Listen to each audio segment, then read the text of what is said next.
आज हमारा टॉपिक है फ्रीक्वेंसी करस्पॉन्डिंग।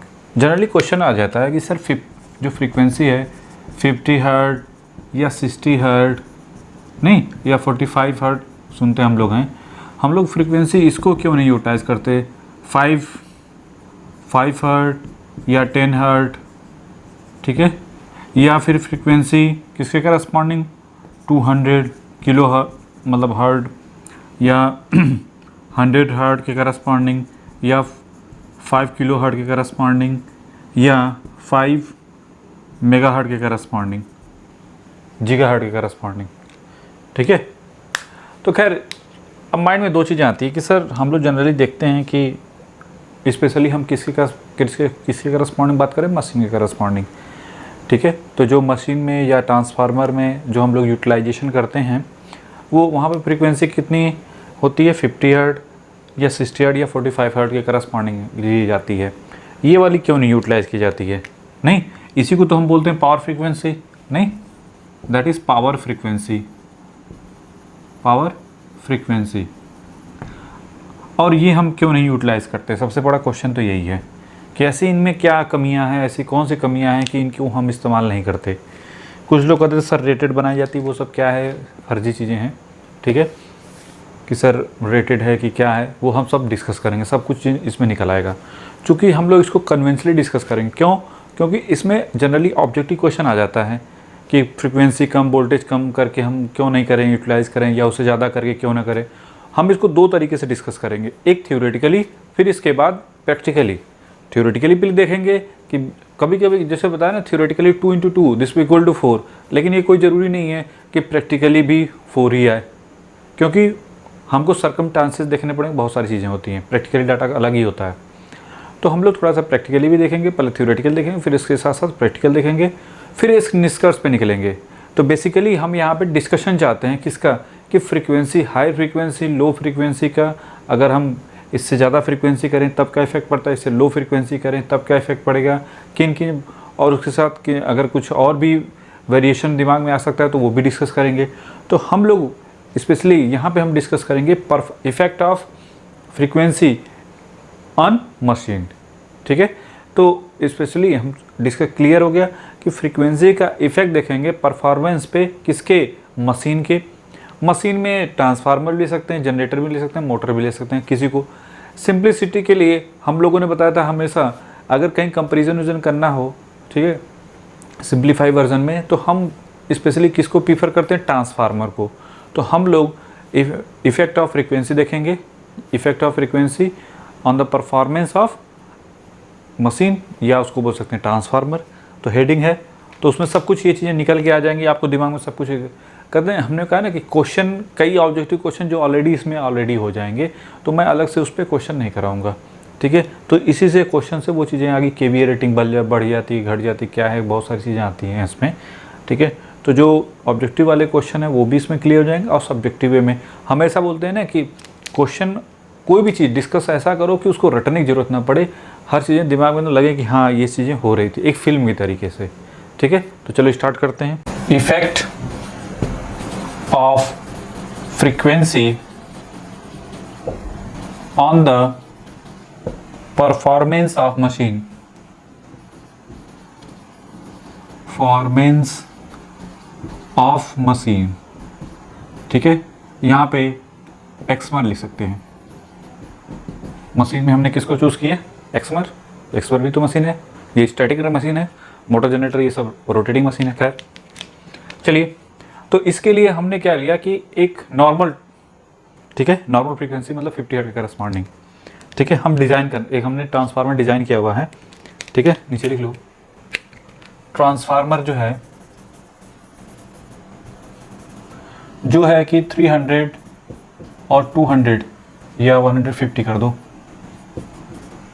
वोल्ट का एट 50 हर्ट। 50 हर्ट की करस्पॉन्डिंग हमने क्या कर रखा है, डिज़ाइन कर रखा है, कोई दिक्कत नहीं, ठीक है। इसी को हम देखते हैं क्या होता है कि चलिए 50 हर्ट हमने डिज़ाइन किया हुआ एक ट्रांसफार्मर को, जिसकी प्राइमरी साइड का वोल्टेज ये है, सेकेंडरी साइड का ये है, और फ्रीक्वेंसी कितनी, 50 हर्ट की करस्पॉन्डिंग, ठीक है।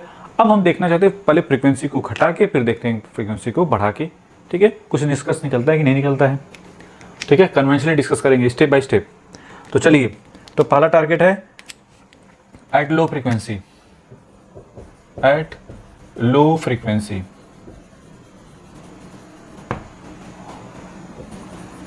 ऑपरेशन, ठीक है, low frequency operation. Low frequency operation में अब देखो, लो फ्रीक्वेंसी का मतलब नीचे लिख लो, if it is f this equal to 25 hurt.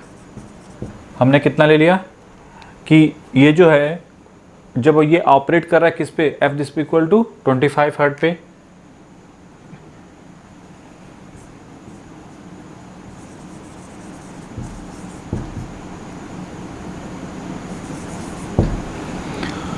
ठीक है, और वोल्टेज जो है वही है V1 की V1 डैश जो हो रहा है वो कितना है 300 वोल्ट, वोल्टेज वही रखा हुआ है, ठीक है, कि if it is operated at voltage किसके corresponding, V1 dash this equal to 300 volt के करस्पॉन्डिंग। चलिए इसका मतलब क्या है कि भाई ट्रांसफार्मर हमारा ये है, ठीक है। अभी हम सोच रहे हैं कुछ स्टेप बाय स्टेप, एकदम फिल्म बननी चाहिए माइंड में, कुछ भी स्किप नहीं होना चाहिए, ठीक है। तो चलिए पहले ये कितने पे ऑपरेट कर रहा था, क्रॉस सेक्शन एरिया ये हमने ले रखा है दोनों के लिए, ये एरिया क्रॉस सेक्शन ए है, नंबर ऑफ टर्न N1 है, यहाँ का जो वोल्टेज है V1, ठीक है, और V1 डैश के क्या है बराबर है, यही बात हो गई ना। पहले ये ऑपरेट किस पे कर रहा था, V1 पे, फ्रीक्वेंसी कितनी थी 50 हर्ट्ज, पहले यही था ना।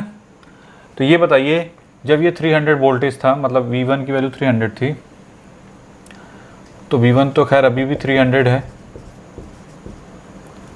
वोल्ट, और फ्रीक्वेंसी 50 हर्ट्ज, कोई दिक्कत नहीं। तो उसके करस्पॉन्डिंग V1 की वैल्यू RMS वैल्यू √2 पाई N1 F phi m, ऐसे लिखते हैं नहीं, VRMS वैल्यू इसी करस्पॉन्डिंग V1 की value like this one, √2 pi N1 F phi m के करस्पॉन्डिंग। अब जब हमने क्या कर दिया, फ्रीक्वेंसी को क्या कर दिया डिक्रीज करा के, F dash this equal to 25 hertz रखा हुआ है, मतलब ट्रांसफार्मर डिक्टो वही रखा है हमने, वोल्टेज क्या कर दिया V1 की, जो V1 था सेम वोल्टेज रखा है, मतलब V1 डैश की वैल्यू V1 के करस्पॉन्डिंग। तो V1 डैश ये बताइए √2 पाई, नंबर ऑफ टर्न तो वही है, फ्रीक्वेंसी चेंज हो जाएगी, और phi m भी क्या हो जाएगा, चेंज हो गया। देखो phi 1 चेंज तो फ्रीक्वेंसी चेंज, तो phi m क्या हो जाएगा, चेंज हो जाएगा, कोई दिक्कत नहीं। अब चूंकि ये दोनों वोल्टेज सेम है तो आपको क्या मिला, F into phi m this equal to F dash into phi m dash. तो phi m डैश की वैल्यू किसके करस्पॉन्डिंग मिलेगी, F upon F dash into phi m। F की वैल्यू 50 हर्ट्ज और ये 25 हर्ट्ज, तो फाइनली ये मिला 2 टाइम्स ऑफ phi m। तो एक चीज़ रिजल्ट निकल के आया क्या, कि phi m की value, sorry phi m dash 2 times of phi m, ठीक है। अब यहाँ से 2 केस बनेंगे, यहाँ तो कोई डाउट नहीं होना चाहिए, सिंपल है नहीं, कि एरिया वही है, सब कुछ सेम रखा है, उसी ऑपरेशन उसी ट्रांसफार्मर में अगर हम फ्रीक्वेंसी को हाफ करके देखते हैं, ठीक है, तो देख रहे हैं कि अगर वोल्टेज भी सेम है, एरिया भी सेम है, तो phi m डैश जो है, मैग्नेटाइजिंग फ्लक्स जो है phi m डैश, वो 2 टाइम्स ऑफ phi m आ रहा है। यहाँ तो कोई डाउट नहीं होना चाहिए, कैसे तो कैसे, ठीक है। पहले इसको बनाओ जल्दी से, और यहाँ से अब यहाँ से 2 केस डिस्कस हो जाएगा, क्या क्या देखो कैसे बनाओ जल्दी से, इसको क्लिक कर लो, ठीक है, या स्क्रीनशॉट ले लो, हटाते हैं इसको। देखो यहाँ से 2 केस बनते हैं, केस फर्स्ट, पहले केस फर्स्ट डिस्कस करते हैं। अब देखिए phi m जो होता है वो किसके करस्पॉन्डिंग होता है, Bm इंटू ए के करस्पॉन्डिंग, यही है ना, Bm और A क्रॉस सेक्शन एरिया। तो phi m डैश क्या हो जाएगा, अगर देखो इसमें 2 चीज़ बनती है, पहला कि अगर आपने एरिया को चेंज नहीं किया तो इसका मतलब Bm डैश कितना हो जाएगा, देखो ये Bm डैश एरिया अगर वही रखते हैं, ठीक है, एरिया में चेंजेस नहीं करते हैं, तो Bm डैश चूँकि phi m डैश किसके correspond 2 times of phi m, तो एक चीज़ तो फिक्स है कि जब इसमें वैल्यू पुट करोगे B M dash into A this B equal to 2 times B M into A, तो आपको क्या मिला, B M dash this B equal to 2 times of B M. इसका क्या मतलब हुआ, बी एम डैश जो मैग्नेटिक फ्लक्स डेंसिटी है वो क्या मिल रही है, डबल मिलेगी। अब इसका क्या मतलब, पहले तो ये तो थ्योरेटिकल हो गई बात, अब थोड़ा प्रैक्टिकल देखते हैं कि ये क्या पॉसिबल है, और अगर पॉसिबल है तो ऐसे कौन से रीज़न है जिससे किसकी वजह से ये पॉसिबल किया जा सकता है। यहाँ तो कोई डाउट नहीं। तो पहला केस हमने क्या लिया कि ट्रांसफार्मर वही है, मतलब जो दूसरा ट्रांसफार्मर ले रहे हैं, मतलब या उसी ट्रांसफार्मर बात कर रहे हैं कि जिसमें एरिया में चेंजेस नहीं किया। तो इसका मतलब कि अगर वोल्टेज सेम रखा, नंबर ऑफ टर्म सेम रखना है, सब कुछ सेम रखना है पहले ट्रांसफार्मर की तरीके से, तो मैग्नेटाइजिंग फ्लक्स यहाँ पे क्या हो जाएगा, बढ़ जाएगा। वो कितना बढ़ जाएगा, डबल हो गया कि नहीं हो गया, 2 टाइम्स मैग्नेटिक फ्लक्स डेंसिटी क्या होगी, डबल हो जाएगी। अब इसका मतलब क्या है, देखो जब हमने मैग्नेटाइजेशन कर्व बताया था तो याद करो एक कर्व आया था ऐसे, मैग्नेटाइजेशन कर्व में हमने डिस्कशन किया था लाइक दिस वन। एक पर्टिकुलर करंट के बाद अगर हम बढ़ाते हैं करंट को तो क्या हो जाती है, सैचुरेशन आ जाता है। नहीं, ये क्या होता है, सैचुरेशन, जिसको बी एच कर्व बोलते हैं। ये आई एम जो प्रोपोर्शन आई ये था और ये बी एम यही था ना, रिमाइंड करिए। अब देखते हैं कि इसके करस्पॉन्डिंग करंट क्या होगी। देखो थ्योरेटिकली ये तो क्लियर है, प्रैक्टिकली अब देखना चाहते हैं। देखो होगा क्या, अगर हम प्लॉटिंग करें ये बी एम और ये आई एम जो है प्रोपोर्शनल है एच के, यही होता है।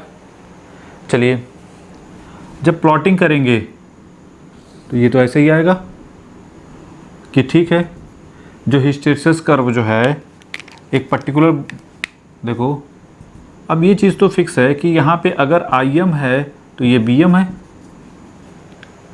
अब डबल बी एम चाहिए तो डबल बी एम तो करीब सपोज करो यहाँ पे है, डबल बी एम का मतलब हो गया बी एम डैश जो कि 2 बी एम आपको यहाँ चाहिए। अब इसको पता है कि इसके बाद तो ये यहीं तक कहीं सैचुरेशन, इस यहीं तक लीनियर पोर्शन देगा। फिर इसके बाद ये जो कंडीशन है यहाँ, इसके बाद क्या स्टार्ट हो जाता है, सैचुरेशन। सैचुरेशन वाली स्टेट स्टार्ट हो जाती है ना कुछ समय के बाद, जैसे आई एम है कुछ थोड़ा सा 5% 10% के बाद, ठीक है। उसके बाद जो है कैसे आगे सैचुरेशन। इस सैचुरेशन का मतलब कि करंट को कितना भी बढ़ाएं बी एम में कोई चेंजेस नहीं होगा।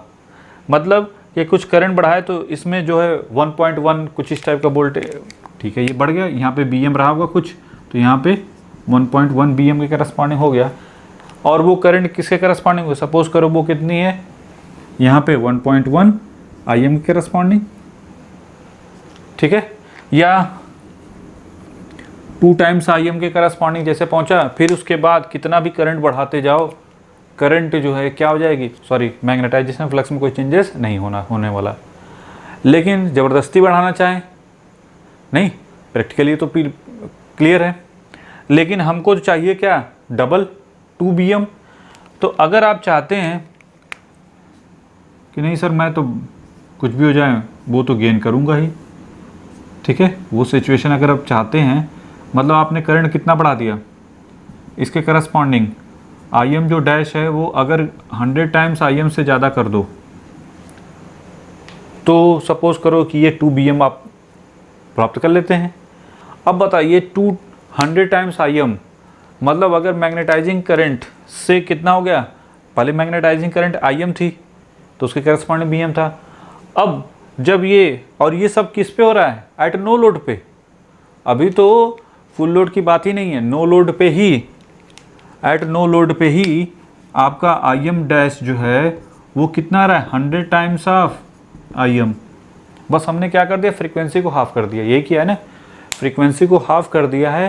ट्रांसफार्मर का जो ट्रांसफार्मर है उसमें कोई चेंजेस अगर कुछ भी नहीं कर रहे हैं तो आपका डबल मैग्नेटाइजेशन फ्लक्स पाने के लिए, डबल मैग्नेटाइजेशन फ्लक्स डेंसिटी पाने के लिए वो जो करंट इसमें फ्लो होगी वो इतनी लार्ज होगी कि ट्रांसफार्मर भी हो सकता है कि बर्न कर जाए। ठीक है, इसी को बोलते हैं that is core in deep saturation, deep saturation. ठीक है, मतलब मैग्नेटाइजिंग करंट इतनी ज़्यादा हो जाती है कि वो उसके करस्पॉन्डिंग बर्न होने की कंडीशन आ जाती है। कौन? ट्रांसफार्मर। तो ये बताइए, अभी तो रेटेड करंट तो बहुत दूर की बात है, इतने पे इनकी कहानी ख़त्म हो जाएगी? नहीं, अगर रेटेड करंट पे फोकस करना है तो ये बताइए, हमको पता है कि I M this equal to किसके करस्पॉन्डिंग 4 to 5% होती है ना, 5% ऑफ रेटेड करंट या फुल लोड करंट, इसी यही होती है। अब अगर तो इसका मतलब ये हुआ ना कि आई एम जो है किसके करस्पॉन्डिंग हो जाएगी। देखो आई एम को लिखना चाहेंगे तो ऐसे लिखते हैं ना, 4 या 5 times of full load rated current. तो इसका मतलब ये हुआ कि आई एम डैश तो किससे हो गई, जो 4 टाइम्स फुल लोड करंट से तो ज़्यादा होगी, इतना तो फिक्स है। नहीं, 4 टाइम रेटेड करंट, आपने जो ट्रांसफार्मर डिज़ाइन करते हैं वो रेटेड करंट के करस्पॉन्डिंग जो कॉइल है वो एक, जैसे आपने 10 एम्पियर करस्पॉन्डिंग को जो कॉइल है उसको सस्टेन कर सकता है।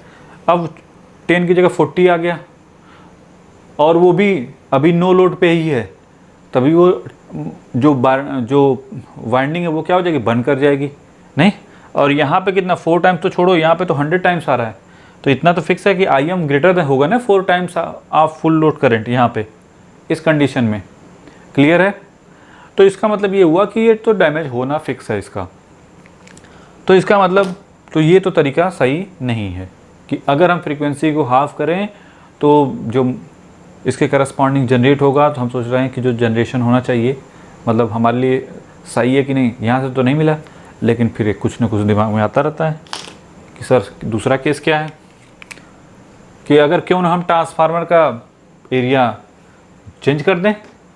नहीं, पहले तो हमने ट्रांसफार्मर में कोई चेंजेस नहीं किया, अब हम ये करना चाह रहे हैं कि वोल्टेज वही रख रहे हैं, फ्रीक्वेंसी हाफ जैसे ही कर रहे हैं, लेकिन एरिया चेंज कर दे रहे हैं।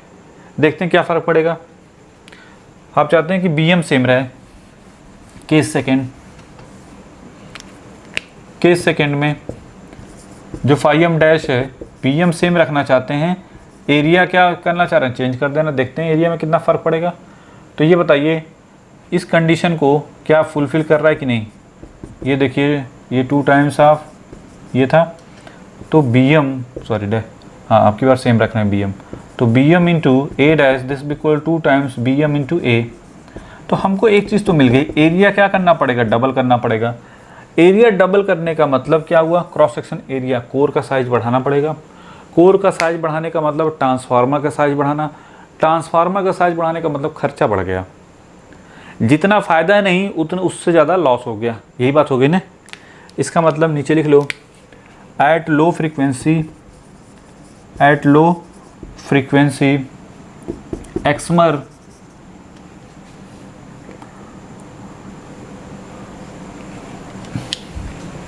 बता दें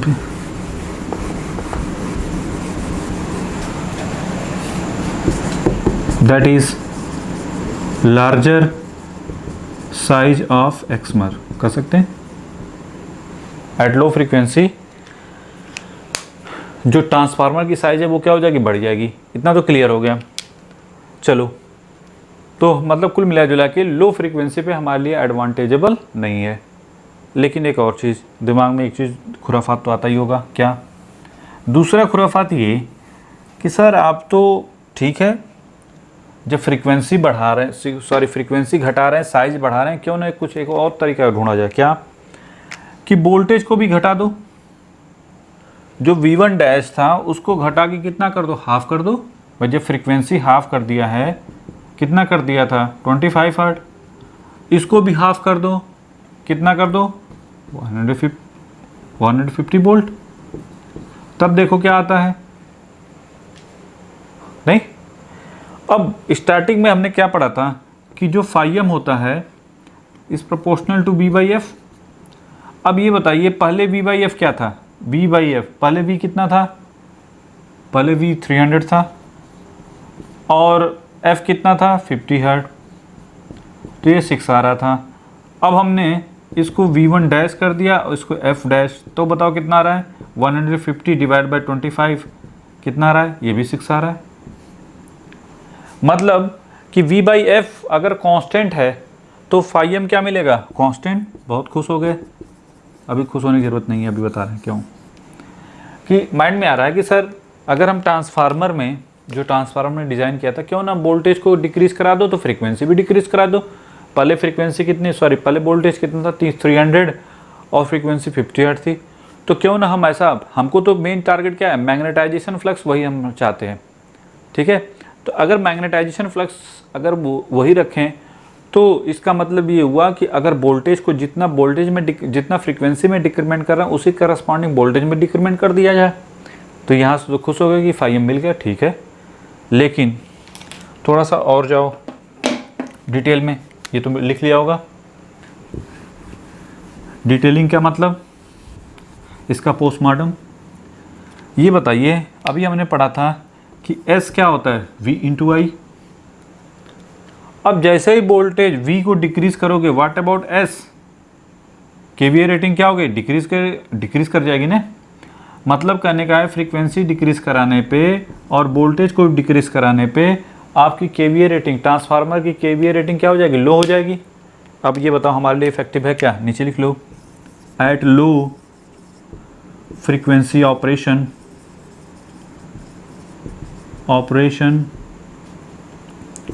for same phi m voltage as have VA rating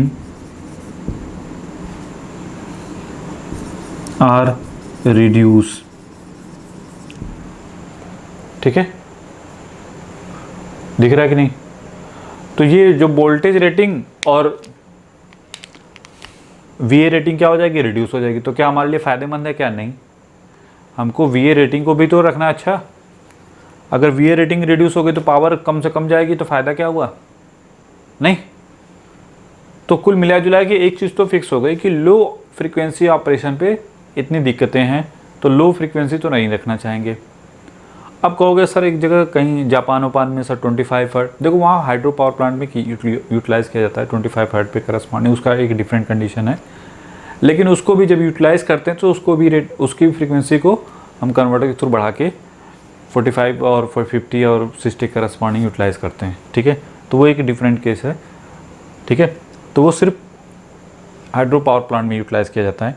खैर वो समझ में आ गया यहाँ तक। अब आगे बढ़ते हैं। एक चीज़ तो क्लियर हो गई, तो इसका मतलब ये हुआ कि 50 हर्ट्ज से बिलो, मतलब 50 हर्ट्ज का मतलब 50 हर्ट्ज का बिलो का मतलब यहाँ पे कि 5 हर्ट्ज, 10 हर्ट्ज, 25 हर्ट्ज, 30 हर्ट्ज या 40 हर्ट्ज भी यूटिलाइज़ करना चाहें तो दिक्कत तो है ही है। तो अब देखते हैं कि सर हाई फ्रीक्वेंसी पे क्या इफेक्ट पड़ता है। चलो इनको हटाते हैं पूरा। हाई फ्रीक्वेंसी ऑपरेशन, ठीक है। हाई फ्रीक्वेंसी ऑपरेशन करस्पॉन्डिंग चाहते हैं कि ठीक है लो फ्रीक्वेंसी तो ठीक है यूटिलाइज करने लायक नहीं है, लेकिन हाई फ्रीक्वेंसी पे क्या दिक्कत है, देखते हैं। चलिए फिर वही वोल्टेज सेम रखो, जो भी ये 300 तो 300 वोल्ट। फ्रीक्वेंसी हमने डबल कर दिया, मतलब 50 हर्ट्ज की जगह कितना कर दिया, 100 हर्ट्ज, ठीक है। जब इनके करस्पॉन्डिंग करेंगे तो ये बताइए वही V1 की वैल्यू किसके, √2 पाई FN फाई एम, ठीक है। चलिए V1 डैश √2 पाई F डैश N को तो वही है फाई एम डैश, तो V1 dash divide by V1 this भी इक्वल टू क्या हो जाएगा, F into phi M divide by F into voltage same रखा हुआ है। फिर तो फाई एम क्या मिला हमको, फाई एम की value F divide by phi dash into phi M. तो यहाँ पे तो कोई दिक्कत नहीं, 50 डिवाइड बाई 100, ये तो बड़े मज़े की बात हो गई कि तो फ्लक्स तो रिड्यूस हो गया, बहुत अच्छी बात। इसको तो हम बहुत बढ़िया से अचीव कर सकते हैं। अब देखते हैं, नहीं माइंड में एक चीज़ तो आ गई कि फाई एम डैश जो है वो किसके करस्पॉन्डिंग है, फाई एम बाई 2। अब यहाँ से फिर वही दो चीज़ तो निकल के आती है, क्या क्या, कि अगर फाई एम, अच्छा फाई एम को क्या लिख सकते हैं, B M dash into A, this भी equal to B M into A by 2। नहीं, दो केस बन सकते हैं। केस फर्स्ट क्या मिला कि अगर एरिया सेम रखें तो हमको क्या मिला कि बी एम डैश तो बी एम बाई 2 है, कोई दिक्कत नहीं, नहीं कि बी एम डैश जो है वो तो बी एम बाई 2 है। अच्छा, अब इसका क्या मतलब है, अब आते हैं फिर से हिस्टैरिसीस कर्व। हिस्टैरिसीस कर्व ये था आपका, और ये बड़ा केस सैचुरेशन वाला है आई एम, ठीक है, कि ये लीनियर पोर्शन है यहाँ से यहाँ तक का, ये था आपका बी एम और ये इसके करस्पॉन्डिंग आई एम। अब अगर नॉर्मल सी बात है, बी एम डैश हो गया, बी एम डैश का मतलब ये तो हाफ हो गया, बी एम बाई 2 दिस भी equal to B M dash, तो इसके करस्पॉन्डिंग करंट तो उसे करस्पॉन्डिंग हाफ हो जानी चाहिए, नहीं आ जानी चाहिए, या फिर न भी आया हाफ तो इतना तो फिक्स है कि कुछ उस टाइप की तो हो ही जाएगी, पहले वाले करंट से तो कम तो हो ही जाएगी, नहीं। और जब पहले वाली करंट से कम हो गई तो इसका मतलब कि ट्रांसफार्मर के जलने के चांसेस तो नहीं है, रेटेड करंट से ज़्यादा तो नहीं है। अब एक और बात, खुश होने की ज़्यादा ज़रूरत नहीं है। उसका रीज़न ये कि अभी थोड़ा सा देखेंगे फ्रीक्वेंसी का प्रैक्टिकल ऑपरेशन, कुछ चीज़ें हम लोग मिसिंग है। अभी जो हम डिस्कशन कर रहे हैं कि ठीक है वो कैसे मिसिंग, अभी आएगा वो चीज़। तो पहली बात ये तो क्लियर है कि यहाँ से तो थ्योरेटिकली दिख रहा है, तो फिर दिमाग में ये भी आ रहा होगा कि सर अगर frequency 50 hertz, as a engineer हमेशा ज़्यादा यूटिलाइजेशन के बारे में सोचते हैं कि भाई 100 क्या, अरे 100 क्या, 200, 400, 50, 5 किलो हर्ट्ज के corresponding 5 mega hertz, giga hertz के करस्पॉन्डिंग कर दो, क्यों ना, उससे तो हमको और रेंज में मिलेगा, नहीं। लेकिन एक चीज़ हम लोग अभी डिस्कस हम लोग शायद भूल हैं, और वो क्या है, क्योंकि हाई फ्रीक्वेंसी पे अदर भी चीज़ें रोल प्ले में करते, और अदर चीज़ें भी रोल में आती हैं। अब वो क्या क्या है, अब उसी को डिस्कस करेंगे। तो पहले बताओ, यहाँ तक तो क्लियर है, थ्योरेटिकली तो लग रहा है कि सर ये तो हमारे रेंज में है। पहले वाले में आप बोल रहे थे कि चलो रेंज में नहीं है, वहाँ पे हाई करंट की ज़रूरत पड़ेगी, लेकिन यहाँ पे तो इफेक्टिव है। अच्छा ठीक है, इससे यही एक चीज़ नहीं निकलती, एक और चीज़ निकलती, क्या, यहाँ से देखो अगर बी एम को सेम रख दो तो बी एम डैश अगर सेम रख दो तो एरिया जो हो जाएगा वो क्या हो जाएगा, हाफ हो गया एरिया। बड़ा खुश हो रहे थे, अरे यार दोनों फायदे हमको, तो दोनों सेकंड केस से भी फायदा है, पहले से तो मैग्नेटाइजेशन फ्लक्स डिक्रीज कर गया और एरिया भी रिड्यूस हो गया। और दूसरी चीज़, एक और चीज़ दिमाग में आ रही होगी कि जो वी ए रेटिंग को देखते हैं फ्रीक्वेंसी बढ़ाने पे और वोल्टेज बढ़ा नहीं रहे हैं, वोल्टेज वही रख रहे हैं, तो वी ए रेटिंग के बारे में क्या ख्याल है, ये तो सेम ही, उसमें कोई दिक्कत नहीं है, नहीं। फ्रीक्वेंसी बढ़ाने से वी ए रेटिंग पे कोई फ़र्क पड़ेगा क्या, यहाँ से लग रहा है नहीं पड़ रही है। कुछ के दिमाग में सर वोल्टेज बढ़ा दो, वोल्टेज उसी करस्पॉन्डिंग बढ़ा दो, क्यों, यहीं पे भाई अभी हमने बात की थी ना मैग्नेटाइजेशन फ्लक्स के बारे में कि फाई एम जो है प्रोपोर्शनल है वी बाई एफ के। तो फ्रीक्वेंसी बढ़ा दो, फ्रीक्वेंसी बढ़ाओ और इसको भी बढ़ाओ, मतलब वोल्टेज पहले कितना था 300 डिवाइड बाई 50 तो 6 आ रहा था, अरे इसको डबल करो ना, 600 करो और इसको आपने 100 कर दिया तो भी 6 आ रहा है। तो अब माइंड में आ रहा है कि सर वी ए तो बढ़ गया, मतलब फ्रीक्वेंसी बढ़ाएं और वोल्टेज बढ़ाएं तो वी ए रेटिंग क्या हो जाएगी, बढ़ जाएगी। इसका मतलब वोल्टेज बढ़ाने पे वी ए रेटिंग भी क्या होगी, इम्प्रूव कर जाएगी। बड़ा फ़ायदे वाली चीज़ें हैं, नहीं। ये थ्योरेटिकल बात हो गई, थोड़ा सा प्रैक्टिकल आते हैं, ठीक है, कि ये चीज़ें थ्योरेटिकली तो लग रही हैं लेकिन प्रैक्टिकली पॉसिबल है कि नहीं, वो थोड़ा सा देख देंगे। चलो यहाँ तो क्लियर है ना।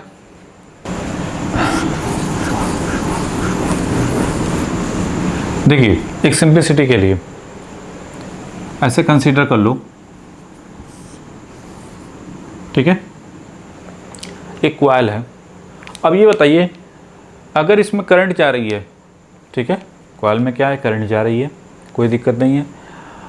इस कॉइल का रेजिस्टेंस तो कुछ ना कुछ होगा, ठीक है।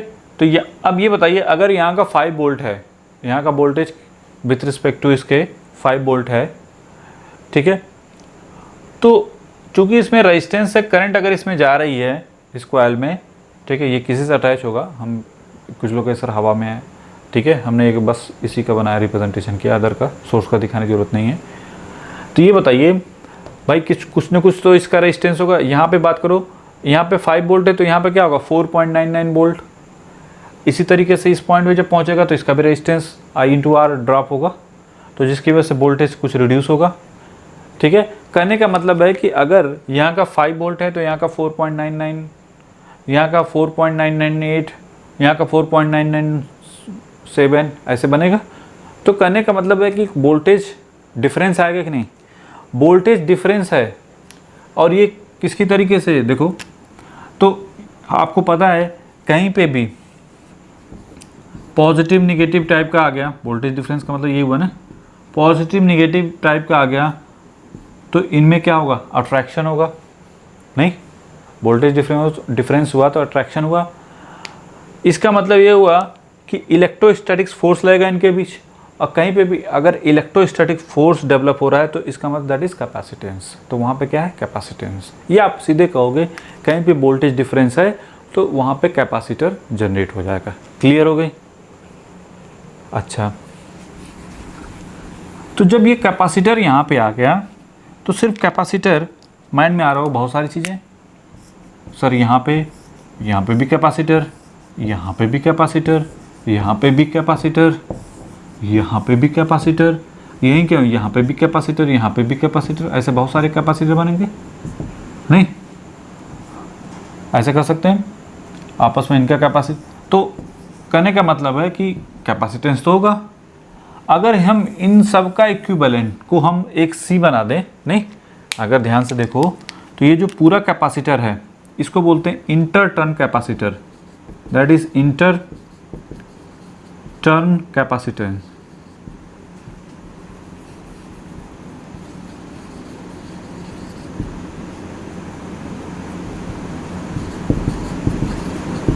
ठीक है, R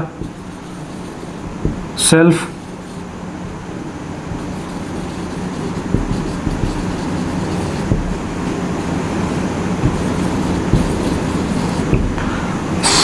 capacitance of the coil, ठीक है, सेल्फ कैपेसिटेंस या इंटर टर्न कैपेसिटर, ठीक है, यह कैपेसिटेंस बोल सकते हैं,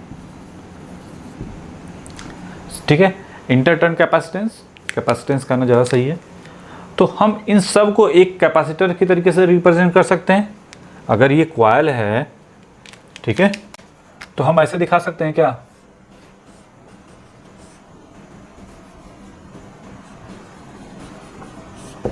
और ये कैपेसिटर को कैसा दिखा सकते हैं, इसके पैरेलल में, क्लियर? नहीं, ये XL omega L that is XL, और ये ओमेगा C दैट इज 1/ओमेगा C, ठीक है। यहाँ तो कोई डाउट नहीं होना चाहिए, कैसे तो कैसे।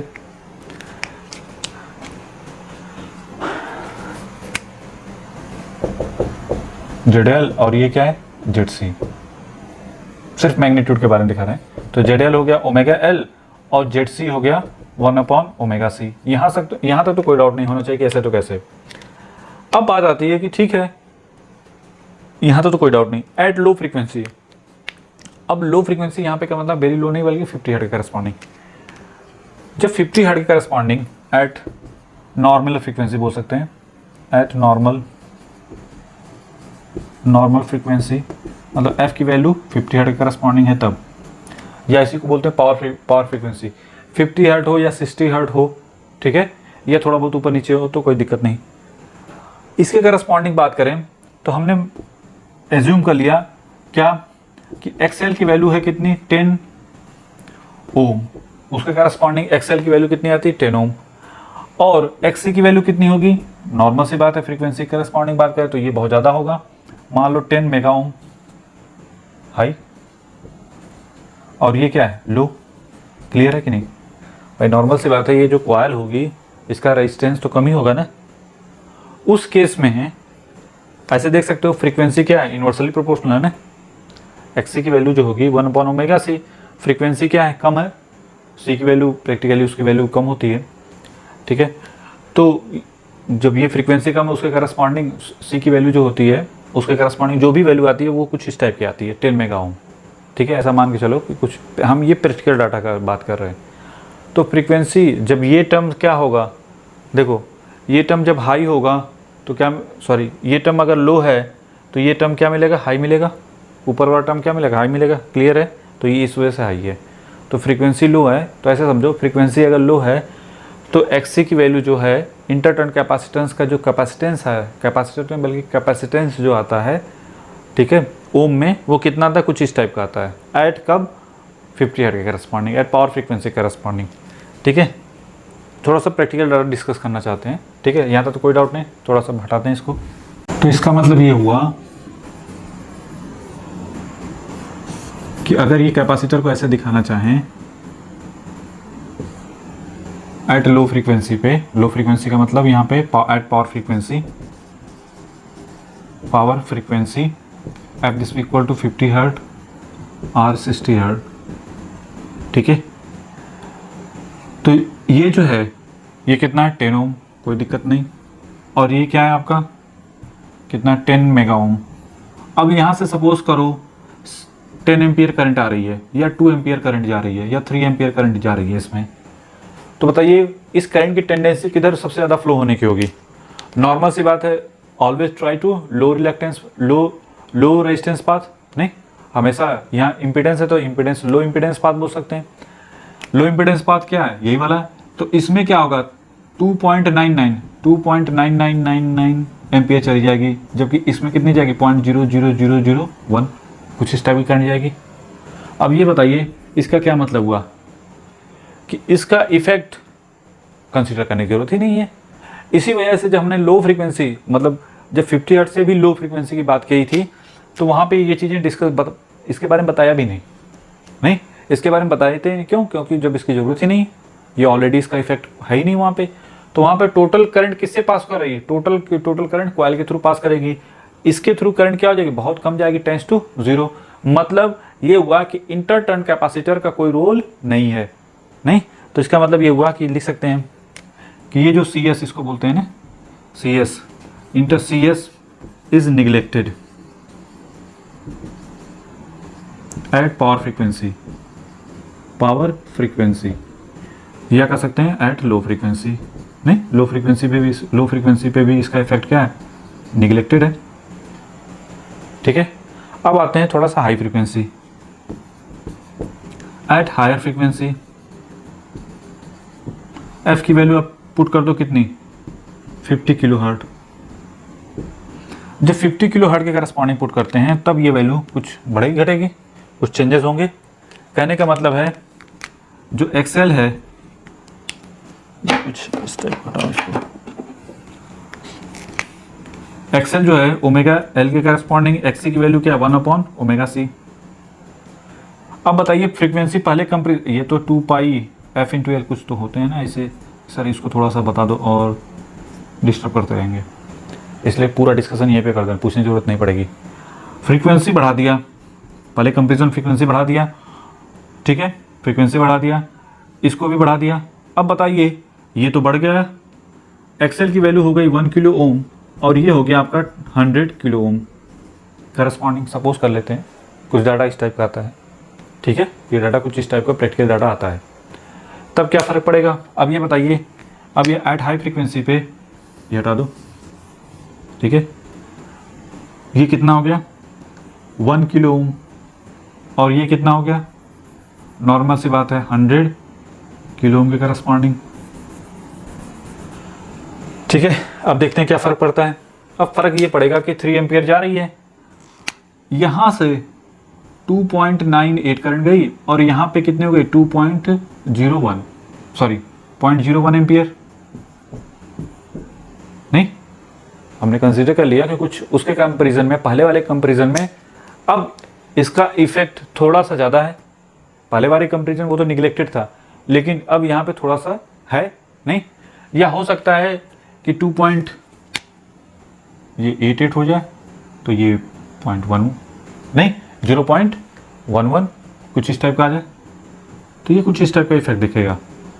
कैस कब? जब इसका रेजिस्टेंस बढ़ेगा। देखो पहले रेजिस्टेंस का 10 ओम था, अब बढ़ के 1 किलो ओम हो गया और ये 100 किलो ओम। तो नॉर्मल सी बात है, पहले के कंपैरिजन में करंट इसमें तो जाएगी ज़्यादा, इसमें थोड़ी सी कम हो जाएगी। अब फ्रीक्वेंसी को और बढ़ा दिया, नहीं अब अगर फ्रीक्वेंसी और बढ़ा दिया, ये समझ में आ रहा है ना, ये पूरी चीज़ जो चीज़ें हम बनाते जा रहे हैं।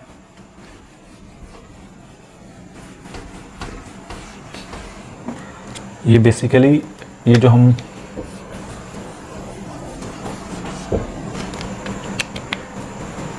ये जो कैपेसिटर है, ये जो कैपेसिटर है ये ऐसे है, इधर से 3 एम्पियर आ रही है, इधर चली गई 2.88, तो 2.88 नहीं बल्कि 2.98 है ना, तो ये 2 हो जाएगा।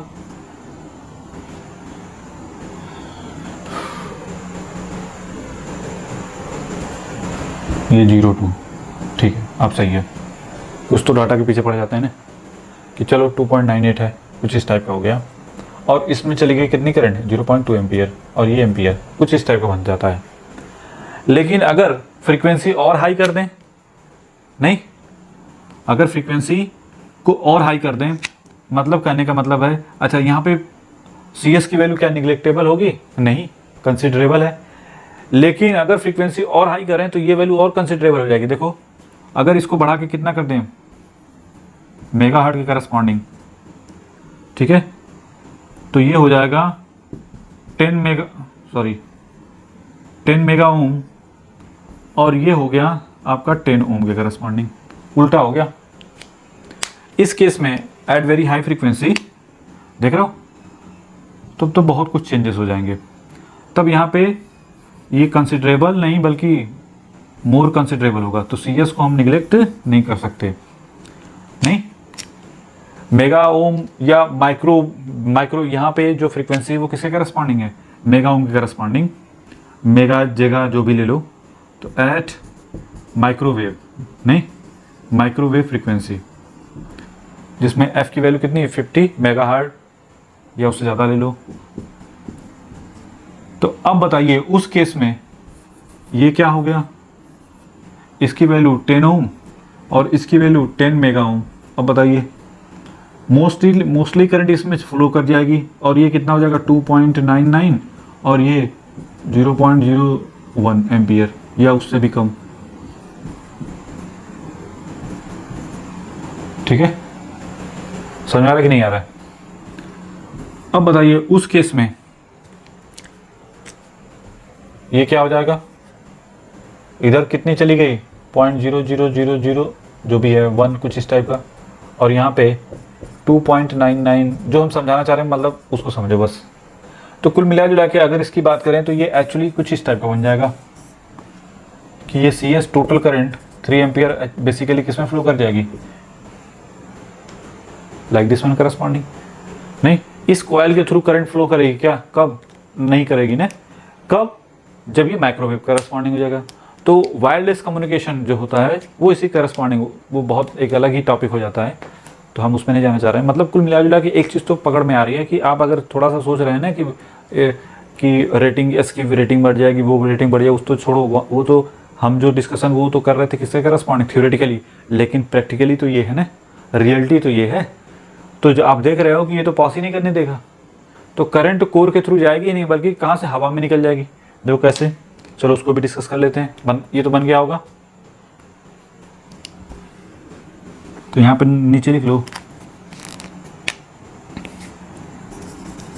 Effect of C inconsiderable. ठीक है, चीज को ऐसे समझो, जब करंट इधर से जाएगी नहीं और इधर से पास कर जा रही है, इसके करस्पॉन्डिंग, इनके करस्पॉन्डिंग, इनके करस्पॉन्डिंग, तो इसका मतलब ये हुआ कि इसका कोई रोल है क्या? नहीं। अब इसको थोड़ा ट्रांसफार्मर समझते हैं। नहीं। देखो कैसे, ट्रांसफार्मर के पॉइंट ऑफ व्यू से बात करें तो ट्रांसफार्मर में क्या होता है, ये जो ट्रांसफार्मर है आपका यही है, थोड़ा बड़ा बनाते हैं इसको, इसको मिटा देते हैं, ठीक है। इसका तो रोल कोई नहीं रहा। ट्रांसफार्मर करस्पॉन्डिंग बात करें तो ये बताइए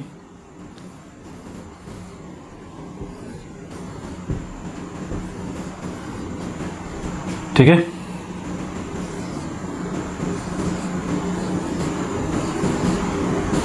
यही है।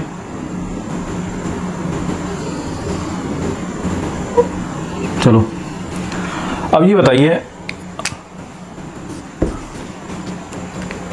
कि जो करंट थी वो टोटल कहाँ से पास कर जाएगी, यहाँ से ना।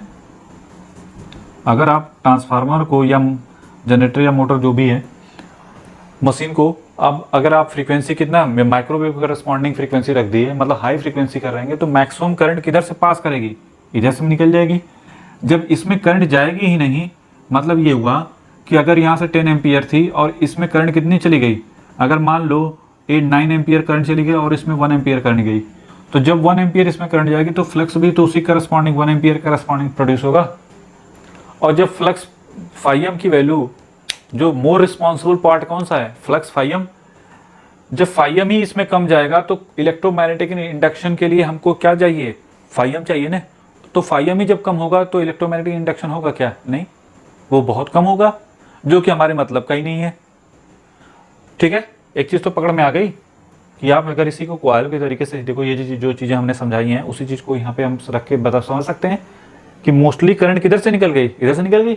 अगर हम फ्रीक्वेंसी बढ़ाते हैं, छोड़ो 9 एम्पियर छोड़ो, यहाँ पे अगर 10 एम्पियर भी है और उसमें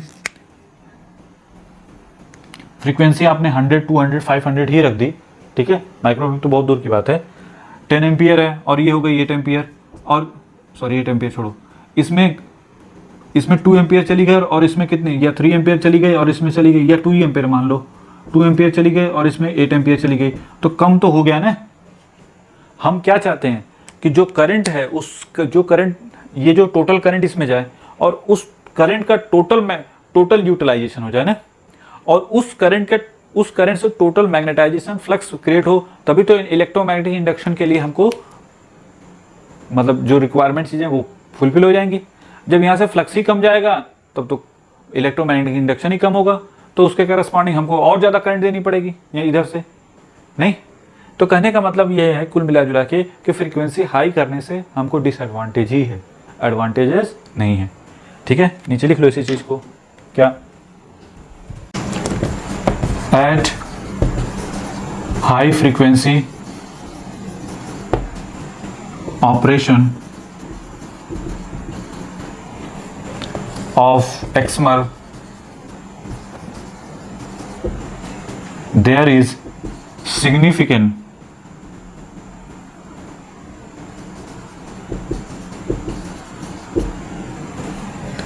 current through C in interturn capacitor, so it is difficult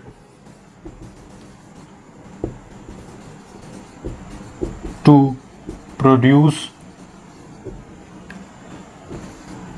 फाइम। नहीं, आप कह सकते हैं no flux no energy conversion, नहीं। अगर फ्लक्स नहीं है तो एनर्जी कन्वर्जन पॉसिबल है क्या, नहीं। इलेक्ट्रोमैग्नेटिक इंडक्शन पॉसिबल नहीं है, हमको जितना रिक्वायरमेंट है उतना पॉसिबल नहीं, तो फायदा क्या, थोड़ा बहुत से हम क्या कर लेंगे, ठीक है।